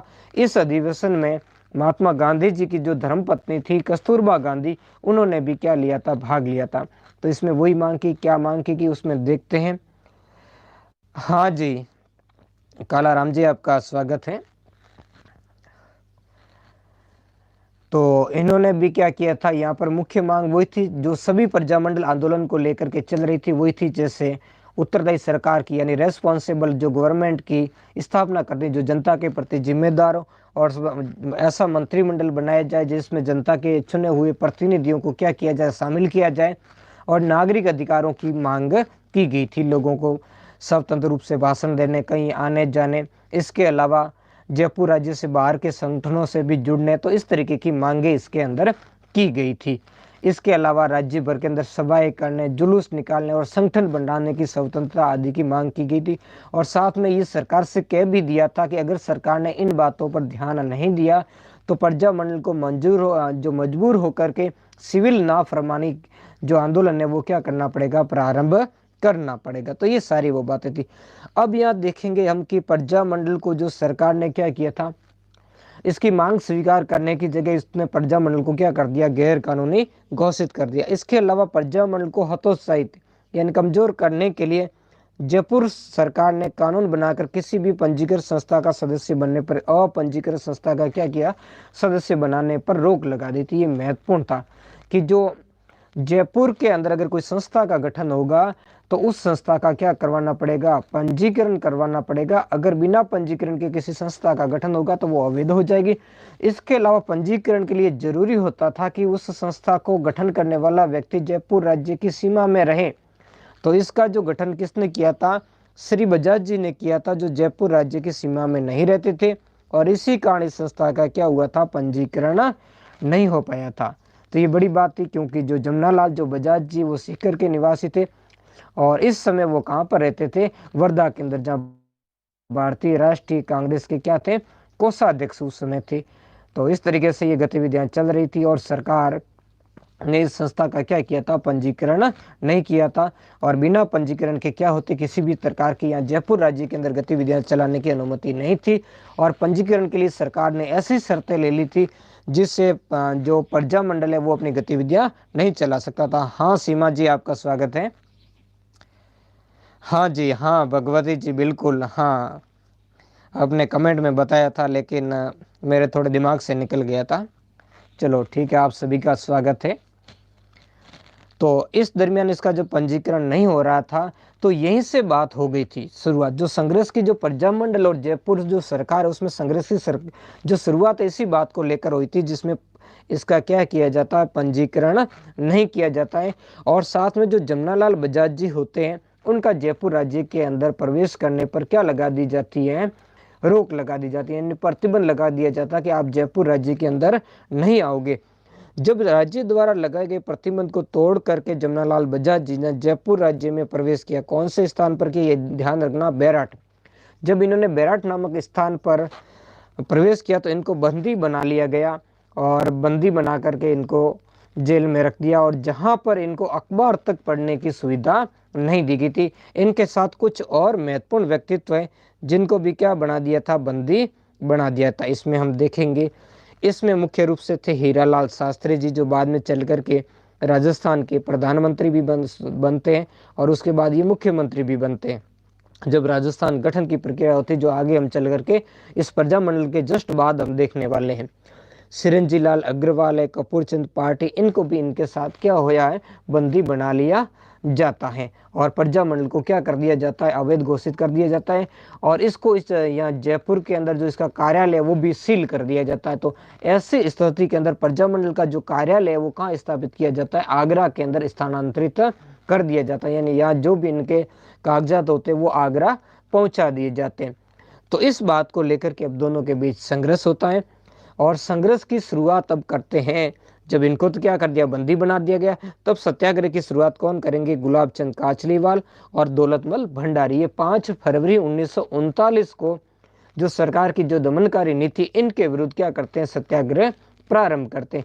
इस सत्याग्रह में बड़ी बात यह थी कि सत्याग्रह में शामिल होने के लिए जत्थे जयपुर राज्य से बाहर से भी आए थे, जैसे मुंबई से आए थे, वर्धा से आए थे, धुलिया से आए थे। और सबसे बड़ी महत्वपूर्ण बात यह थी कि महिलाओं ने भी इस सत्याग्रह के अंदर पुरुषों का कंधे से कंधा मिला करके सहयोग दिया था, जिसमें जैसे रतनलाल जो अपने रतन देवी थी, जो हीरालाल शास्त्री जी की पत्नी थी, उन्होंने थी। इसके अलावा श्रीमती दुर्गा देवी शर्मा थी, जैसी महिलाओं ने भी इसमें क्या किया था, बड़ा ही सहयोग किया था। अब ये आंदोलन चल रहा था, इसकी अब गतिविधियां आगे जारी थी। इसी समय अखिल भारतीय स्तर, क्योंकि यहाँ से सीधे जमनालाल बजाज जी जुड़े हुए हैं, और जब गिरफ्तार जमनालाल बजाज जी को कर दिया, जो कि उस समय क्या थे, जो गांधी जी के बाएं हाथ थे, है ना, यानी गांधी जी को सारी योजनाएं बनाना, उनकी योजनाओं के लिए वित्त की व्यवस्था करना, वो सब काम किसका था, जमनालाल बजाज जी का था। तो उनको गिरफ्तार कर लिया। तो अखिल भारतीय स्तर पर इस प्रश्न को किसने, गांधी जी ने उठाया था। और गांधी जी ने जयपुर के महाराजा को समझौते की चेतावनी दी कि अगर आपने समझौता नहीं किया तो वो इसको समर्थन दे देंगे, और समर्थन देकर के इस क्षेत्र में क्या करेंगे, जोरदार ढंग से वो सरकार की नीतियों का क्या करेंगे, विरोध करेंगे। आप सबको आवाज आ रही है, आज थोड़ा गला बैठा हुआ है, इस कारण थोड़ी कम आवाज आ रही होगी। तो इस तरीके से क्या हुआ था, तो दोनों के बीच में जब गांधी जी द्वारा दबाव डालने के बाद सरकार ने समझौते के लिए मजबूर होना पड़ा, और सरकार ने 5 अगस्त को सभी जो प्रजामंडल के कार्यकर्ता थे जिनको गिरफ्तार किया हुआ था, उनको क्या कर दिया, छोड़ दिया। और इन दोनों के बीच में 7 अगस्त 1939 को क्या किया गया था, एक समझौता हुआ था। इस समझौते के द्वारा जो जयपुर प्रजा मंडल है उसको क्या दी गई थी, यानी जो यहाँ का सोसाइटी रजिस्ट्रेशन एक्ट था उस एक्ट के अंदर इसका क्या किया गया था, रजिस्ट्रेशन करना स्वीकार कर लिया गया था। और दूसरी तरफ जो वो इस प्रजा मंडल की जो मूलभूत अधिकारों की मांग थी वो मांग भी क्या कर ली गई थी, स्वीकार कर ली गई थी। इसका पंजीकरण बाद में जब मार्च 1940 में विधिवत पंजीकरण होता है। इधर जो गांधी जी की सलाह के आधार पर जो सत्याग्रह चलाया जा रहा था उस सत्याग्रह को क्या कर दिया जाता, स्थगित कर दिया जाता। जैसा कि गांधी जी हमेशा ही आंदोलन अपने पूरे परवान पर होता था उस समय उसको क्या कर देते थे, स्थगित कर देते थे। तो ऐसी स्थिति के अंदर मंडल के कुछ सदस्य होते हैं वो गांधी जी से मिलते हैं, जो उस समय दिल्ली में होते हैं। तो दिल्ली में जाकर के मिलते हैं, लेकिन गांधी जी की इनमें लिखित रूप से कह देते हैं कि भाई इस आंदोलन को, रतन शास्त्री जी भी इसमें साथ में जाते हैं, उनको लिखित रूप से दे देते हैं कि आंदोलन अब आप क्या करो, इसको एक बार के लिए ड्रॉप कर दो। तो प्रजामंडल के बीच में जो समझौता हुआ था उस समझौते की शर्तें क्या थी वो देख लेंगे। शर्तें यह थी कि इस जो जन संस्था का नाम प्रजामंडल ही रहेगा। इसके अलावा प्रजामंडल का जो सदस्य है वो जयपुर राज्य के बाहर का भी कोई भी व्यक्ति, यानी ऐसा समझिए आप, अगर प्रजामंडल का कोई सदस्य, पहले ऐसा था कि प्रजामंडल का कोई सदस्य जयपुर राज्य के बाहर किसी राजनीतिक संस्था का सदस्य नहीं बन सकता। तो अब कर दिया कि भाई जयपुर राज्य के प्रजामंडल से जुड़ा हुआ व्यक्ति जयपुर राज्य से बाहर, यानी चाहे दूसरे जो रियासती क्षेत्र में हो या अखिल भारतीय स्तर पर कोई संस्था हो उसका सदस्य बन सकता था। ऐसा इसलिए किया गया क्योंकि जमनालाल बजाज जी एक तो जयपुर के नहीं थे, इसके अलावा ये कांग्रेस से जुड़े हुए थे, तो उनको एक बार थोड़ा कमजोर करने, उनको बाहर रखने के लिए किया। इसके अलावा जनता को भाषण का अधिकार दे दिया कि जनता क्या कर सकती है, भाषण दे सकती है। इसके अलावा प्रजामंडल का जो उद्देश्य घोषित किया था वो उद्देश्य ये था कि महाराज की छत्रछाया के अंदर क्या करेंगे, उत्तरदायी शासन की स्थापना करना। यही प्रजामंडल का क्या है, मुख्य उद्देश्य। तो इस तरीके से क्या हुआ, ये प्रजामंडल की बहुत बड़ी जीत हुई थी यहाँ पर, कि जब प्रजामंडल की इतनी सारी मांगे स्वीकार कर ली गई थी। और यहीं से जयपुर राज्य की राजनीति में क्या होता है, नया अध्याय शुरू हो जाता है।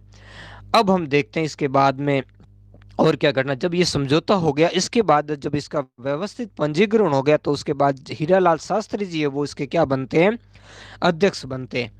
अब होता क्या, 16 सितंबर 1942 को हीरालाल शास्त्री ने जयपुर के प्रधानमंत्री थे सर मिर्जा इस्माइल को पत्र लिखकर के कुछ शर्तें रखी जिसकी पालना न करने पर आंदोलन की चेतावनी दी।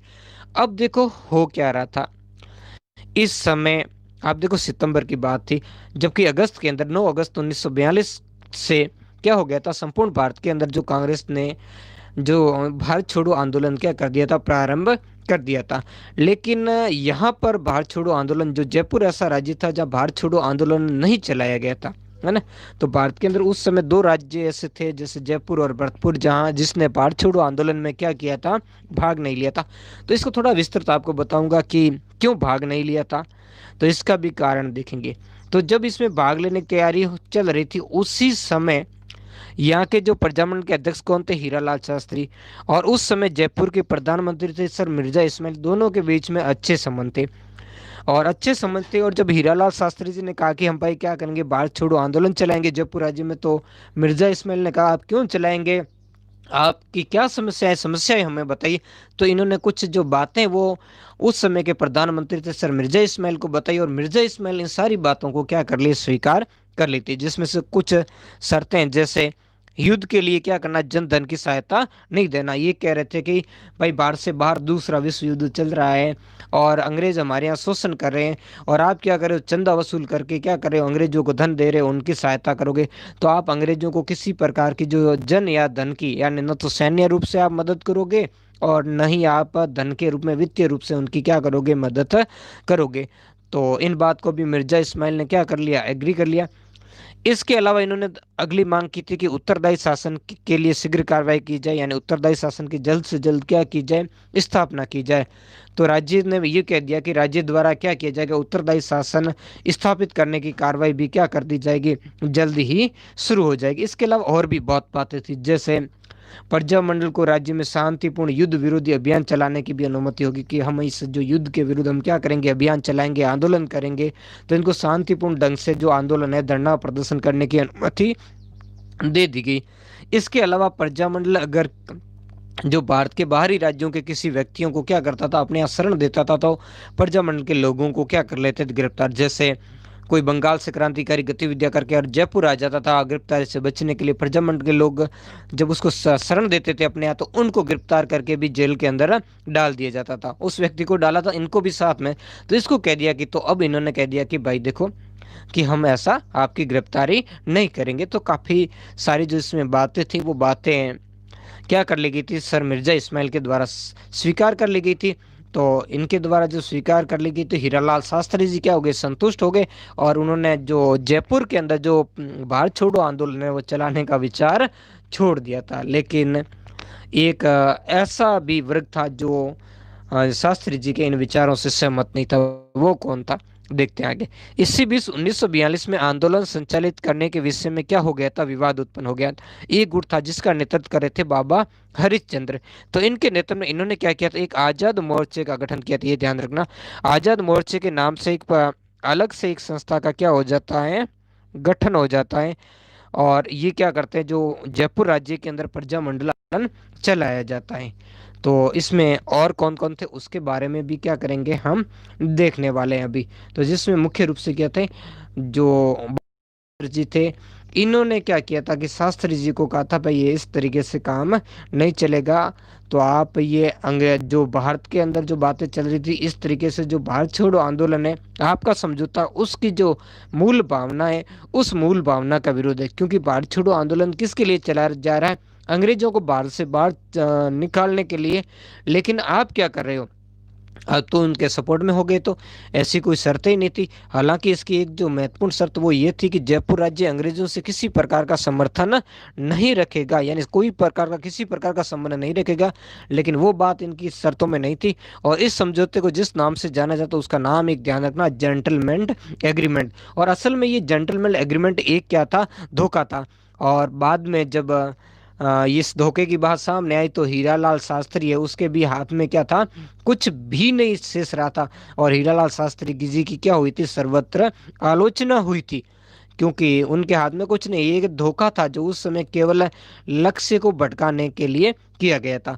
तो बाबा जो हरिश्चंद्र जी हैं, उनके नेतृत्व वाले गुट ने क्या किया था, यहाँ पर 1942 का जो भारत छोड़ो आंदोलन वो जयपुर राज्य में चला था। इनके समर्थक जैसे थे गुलाब चंद काचलीवाल थे, चंद्रशेखर शर्मा थे, राधे श्याम शर्मा थे। हाँ जी, ये अंतिम चैप्टर है, 7वां चैप्टर है ना, जो राजस्थान के अंदर जो स्वाधीनता संग्राम और एकीकरण वाला वो चैप्टर है, उसको हम देखेंगे। इसके अलावा राधेश्याम शर्मा, ओमदत्त शास्त्री है, मदन लाल खेतान है, सिरंजी लाल है, मिश्री लाल है। तो इस तरीके से बहुत सारे जो लोग थे, इन्होंने यहाँ पर अपना आंदोलन क्या था, जारी रखा था। तो सरकार क्या करेगी, अब आंदोलन जारी रखेगी तो इनको गिरफ्तार करेगी, है ना।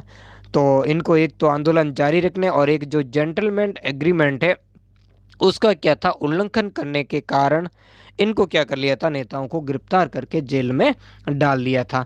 तो इस बात को भी आज़ाद मोर्चा के नेताओं ने आरोप लगाया हीरालाल शास्त्री ने। उन्होंने क्या किया, उनके साथ विश्वासघात किया और सरकार के साथ मिलकर उनको क्या करवा दिया, गिरफ्तार कर लिया। हालांकि बाद में हीरालाल शास्त्री को भी फिर चेतावनी देनी पड़ती मिर्जा इस्माइल को कि नेताओं को छोड़ो, नहीं तो मुझे भी क्या करना पड़ेगा, आंदोलन करना पड़ेगा।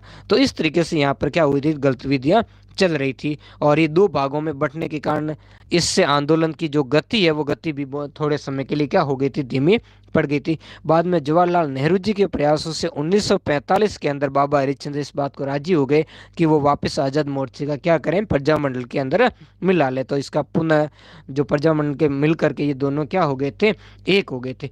तो बड़ी मात्रा में ये आंदोलन चल रहा था। और इसी दरमियान हम देखते हैं कि अक्टूबर महीने के अंदर जब ये आंदोलन चल रहा था, अक्टूबर 1942 के अंदर, 26 अक्टूबर होता 1942 के अंदर, जो जयपुर सरकार की तरफ से जब हीरालाल शास्त्री ने चेतावनी दी थी, तब जयपुर सरकार की तरफ से संवैधानिक सुधारों के लिए क्या की जाती है, एक समिति की नियुक्ति की जाती है, जो 1943 के अंदर क्या करती है, अपनी रिपोर्ट प्रस्तुत करती है।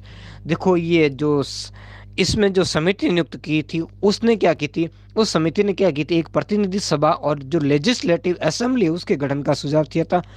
और बाद में जो इसमें इन्होंने क्या किया था, जो रिपोर्ट दी थी उस रिपोर्ट के अनुसार क्या था, उस रिपोर्ट के अनुसार ये बात थी, एक तो क्या किया जाए, विधानसभा का गठन किया जाए।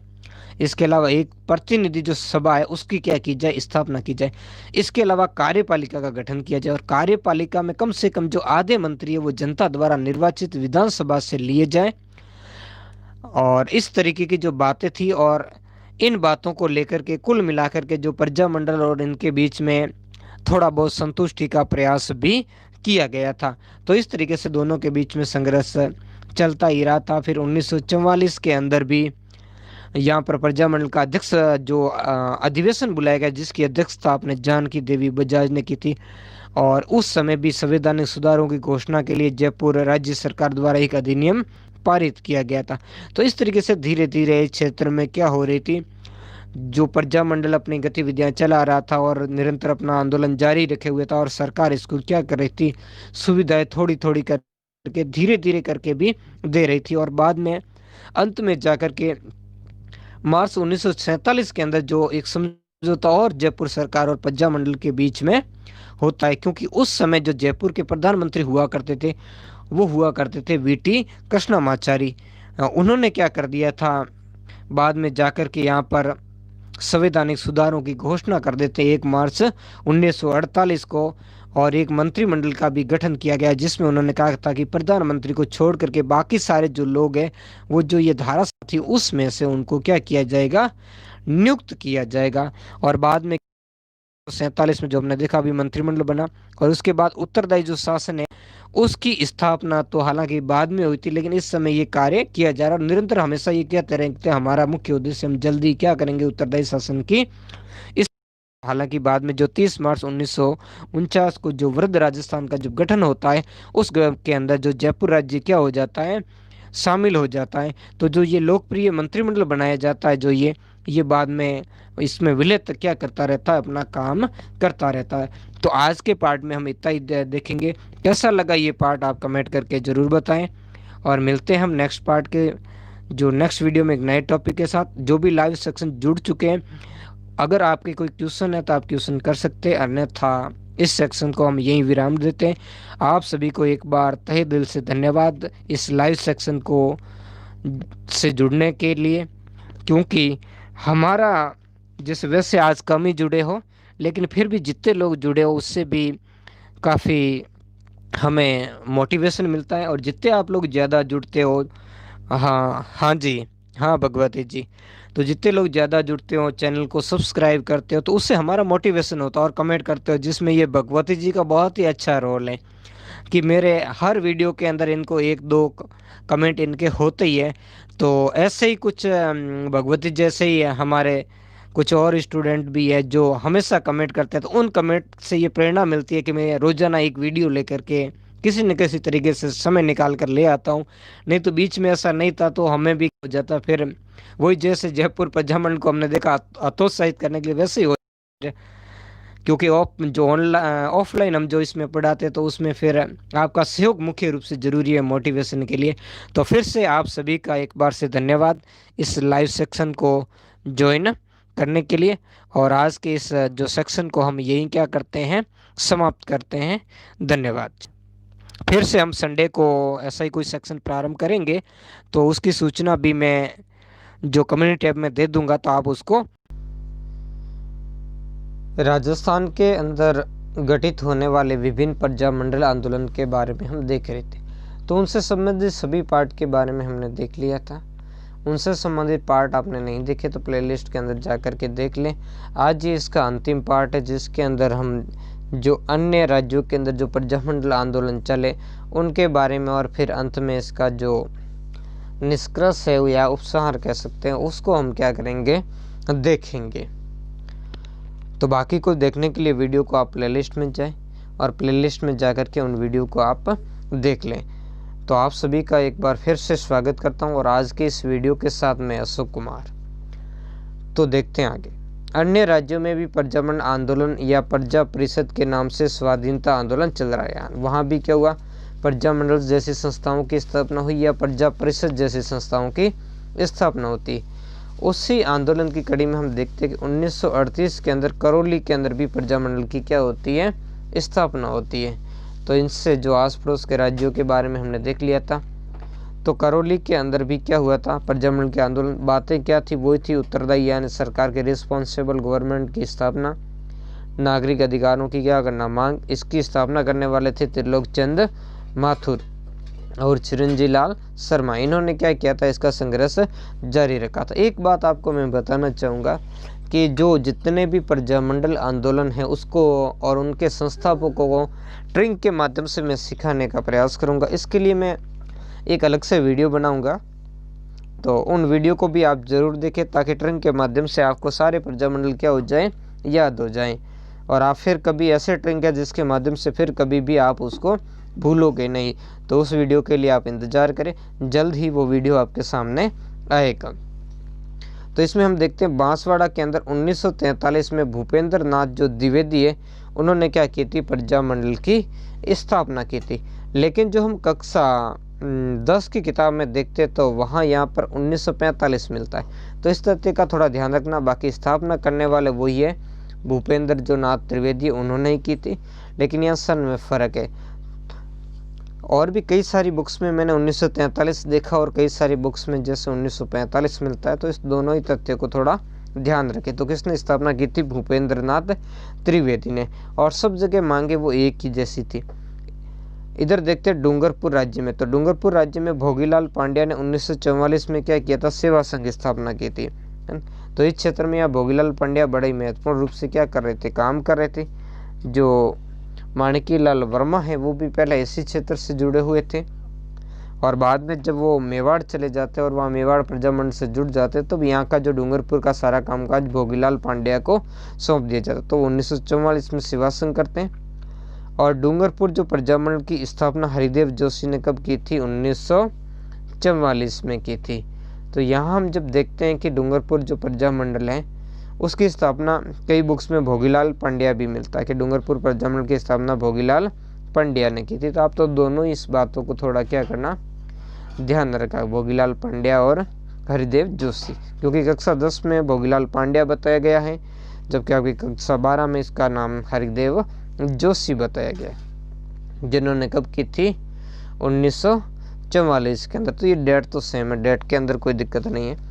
जबकि अब देखते हैं प्रतापगढ़, तो प्रतापगढ़ के अंदर जो प्रजामंडल की स्थापना किसने की थी,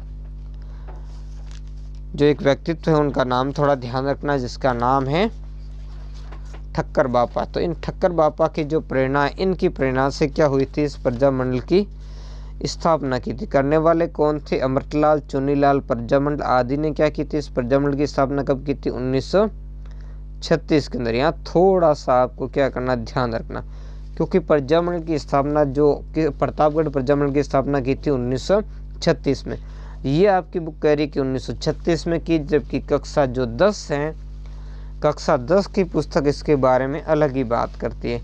और कक्षा 10 की पुस्तक कह रही है कि इसकी स्थापना होती है 1945 के अंदर होती है, और करने वाले यही थे अमृतलाल।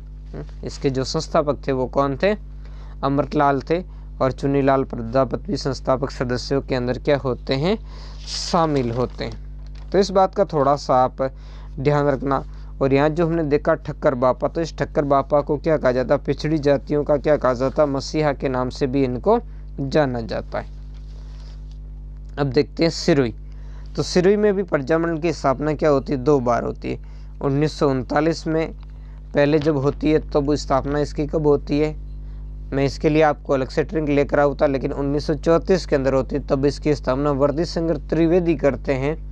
लेकिन बाद में व्यवस्थित रूप से इस प्रजामंडल की स्थापना 1939 में कौन करते हैं, गोकुल भाई भट्ट कहते हैं। गोकुल भाई भट्ट को अन्य किस नाम से जाना जाता है, आप कमेंट करके बताएं। तो इन्होंने इसकी क्या की थी, बागडोर संभाली थी, किंतु ये अधिक क्या था, सक्रिय नहीं हो पाया था। तो इस तरीके से इस क्षेत्र में, क्योंकि जो सिरोही के जो राजा थे उनकी भी नीतियाँ क्या थी, अनुदारवादी नीतियाँ थी, उन्होंने प्रजामंडल को पनपने नहीं दिया था। अब देखते हैं झालावाड़ में 1947 में पहली सार्वजनिक सभा हुई थी। तो इसने लोगों के अंदर क्या था, सार्वजनिक चेतना आदि लाने का काम किया था। और यहाँ के जो महाराजा थे हरिश्चंद्र जी, जो बड़े प्रगतिशील विचारों के थे, तो बाद में जाकर इन्होंने प्रजामंडल की भी क्षेत्र में प्रजामंडल को मान्यता दे दी। बाद में मंत्रिमंडल भी यहाँ पर क्या किया था, गठित कर दिया। झालावाड़ ऐसा राज्य था जिसके बारे में हम पहले ही पढ़ चुके हैं। सबसे अंत में यहाँ प्रजामंडल का क्या हुआ था, गठन हुआ था 1946 के अंदर। जो मांगलाल भव्य जी उन्होंने यहाँ पर प्रजामंडल की क्या की थी, स्थापना की थी। फिर देखते किशनगढ़ प्रजामंडल, तो किशनगढ़ जो प्रजामंडल उसकी स्थापना कब होती है, 1939 के अंदर होती है और इसकी स्थापना करते हैं कांतिलाल, जो चौथा नहीं है वो इसकी क्या करते हैं, स्थापना करते हैं, इसके संस्थापक होते हैं। तो इस तरीके से ये हमने सारे देख लिए राजस्थान के अंदर जो प्रजामंडल आंदोलन हुए थे उनके बारे में देखा। तो अब हम थोड़ा सा इसका जो है उपसार देख लेते हैं। तो इस प्रकार हम देखते हैं कि राजस्थान में जन संस्था अपने शेषवावस्था में भी, शेषवावस्था मतलब छोटी सी, अब शुरुआत के अंदर भी गांधीवादी और रचनात्मक आदि कार्यों में ही क्या थी, व्यस्त रहती। गांधीवादी जो अहिंसक तरीके, रचनात्मक, खादी आदि पर जोर देना, इस तरीके के कार्यों में व्यस्त रहे। और यहाँ रियासतों के शासकों का रवैया इतना दमनकारी था, हमने देखा था, चाहे वो जैसलमेर हो, बीकानेर हो, जोधपुर हो या मेवाड़ हो, सभी जगह रियासतों का रवैया क्या था, दमनकारी था।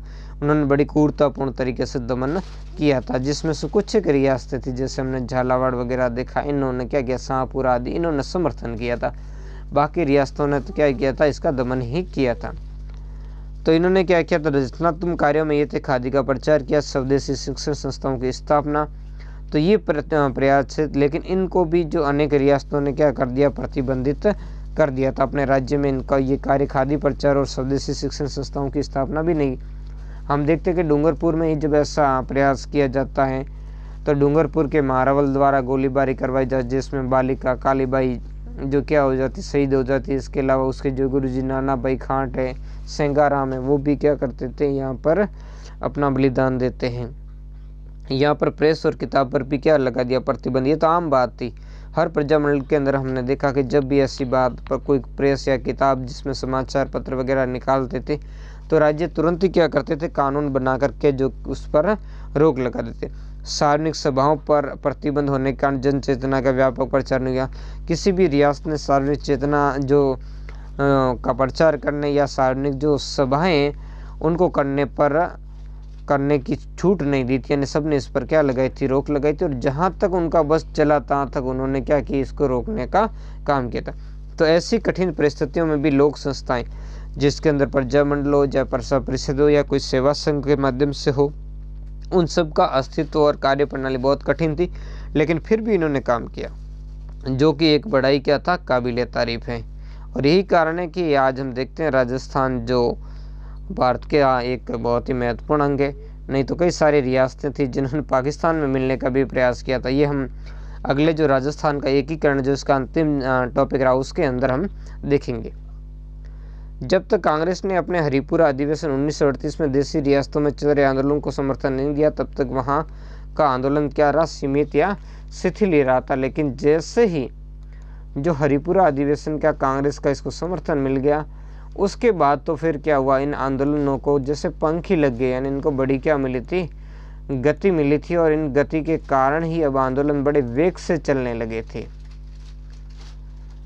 तो इस तरीके से हमने देखा इसमें ये पूरे व्यवस्थित तरीके से किस तरीके से विभिन्न प्रकार की जो संस्थाएं हैं उन संस्थाओं के माध्यम से ये आंदोलन चले थे। हरिपुरा अधिवेशन के बाद रियासती आंदोलन राष्ट्रीय आंदोलन की क्या थी, मुख्य धारा से जुड़ गए थे, क्योंकि कांग्रेस ने अब अपना क्या कर लिया था, नैतिक समर्थन दे दिया था। और राष्ट्रवादी नेताओं ने भी क्या किया, आंदोलन को नैतिक समर्थन दिया। विभिन्न प्रकार के राष्ट्रवादी नेता रियासतों के मामलों में भी अब क्या करने लगे, समर्थन करने लगे। वो विभिन्न रियासतों में आते, प्रजामंडल से जुड़े नेताओं से मिलते, उनके साथ में विचार विमर्श करते, उन्हें सलाह मशविरात करते, और यहाँ तक कि उन्हें क्या करते थे, उनको निर्देशन भी किया करते थे। तो इस तरीके से बहुत ही महत्वपूर्ण तरीके से आंदोलन गति पकड़ने लगा। फिर भी ये आंदोलन उत्तरदायी शासन की मांग के आधार पर ही संचालित होते रहे, क्योंकि इन्होंने क्या किया था, जो प्रजामंडल आंदोलन है वो आंदोलन किसके खिलाफ था, ब्रिटिश सरकार के प्रति था। ब्रिटिश सरकार और जागीरदारों के खिलाफ था, स्थानीय राजा के खिलाफ नहीं था। क्योंकि इन्होंने जो मांग की थी उत्तरदायी शासन की स्थापना, वो स्थानीय राजाओं के संरक्षण में की थी। उनकी जो छत्रछाया के अंदर इन्होंने क्या की थी, इस तरीके की संस्थाओं की स्थापना की बात कही थी। जबकि विरुद्ध अंग्रेजों और जो रियासतें थी या जो इनके ऊपर जो अत्याचार हो रहे थे उनका इन्होंने विरोध किया।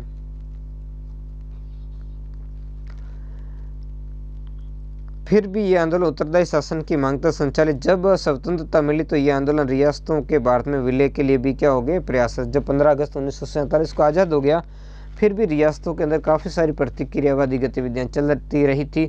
तो इनके आंदोलन से ही राजस्थान का जो एकीकरण संभव हुआ और कई सारी जो रियासतें हैं उनका भी उन पर भी दबाव बढ़ा और उन्होंने अपने को क्या किया था, जो प्रजातांत्रिक धाराओं या भारत के अंदर विलय के लिए उन्होंने अपने को क्या करना पड़ा, मजबूर करना पड़ा था। तो इस तरीके से जो प्रजामंडल बहुत ही महत्वपूर्ण था। जोधपुर जैसे राज्यों को तो जो पाकिस्तान में शामिल होने वाला उसका भंडाफोड़ इसके नेताओं ने किया था।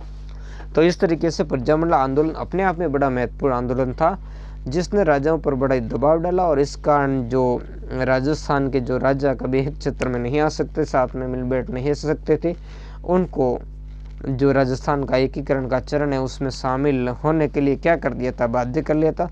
अब इसका क्या प्रयास था वो तो हम अगले ये जो राजस्थान का एकीकरण जो 1947-1956 तक का है इसके अंदर देखेंगे। ये पार्ट कैसा लगा कमेंट करके ज़रूर बताएं। धन्यवाद।